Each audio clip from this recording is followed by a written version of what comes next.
इसका प्रमाण हमें ऋग्वेद दे रहा है। उसके बाद हम देखते हैं कि विंध्य पर्वत श्रृंखला कहाँ पे है? मध्य प्रदेश में हमारी विस्तारित है, जो कि पूर्व से पश्चिम से पूर्व तक है ना। कैमूर और भांडेर श्रेणियाँ ये सभी विंध्य पर्वत श्रेणी की श्रेणियाँ हैं।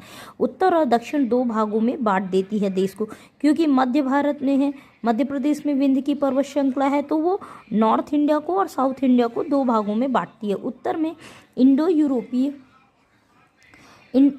इंडो यूरोपीय परिवार की भाषाएं बोलने वालों को, दक्षिण में जो साउथ इंडिया लोग हैं वो द्रविड़ फैमिली से बिलोंग करते हैं, और नॉर्थ इंडियन इंडो यूरोपियन भाषा बोलने वाले लोगों को हमने दक्षिण में द्रविड़ परिवार की भाषाएं बोलने वालों का, मतलब साउथ इंडिया में द्रविड़ भाषाएं लोग ज़्यादा बोलते हैं।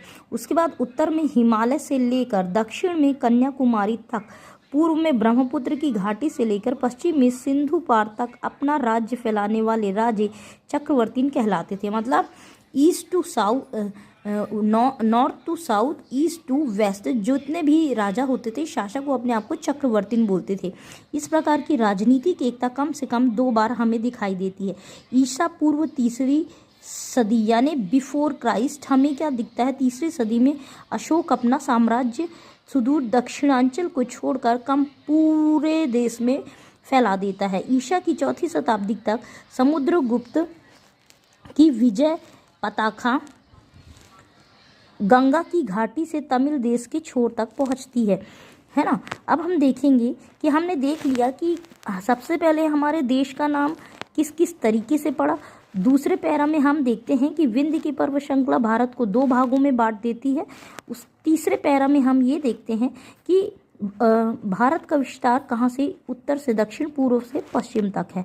ठीक है। फिर ये भी बताया गया कि अशोक जो राजा था, जो चक्रवर्ती कहते थे अपने आप को, इसका पूरे देश में साम्राज्य था, केवल सुदूर दक्षिणांचल को छोड़कर।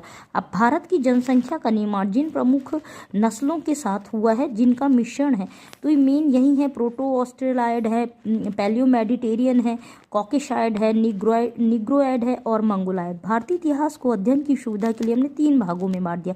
एंशिएंट हमने बताया था, मध्यकालीन भारत और आधुनिक भारत।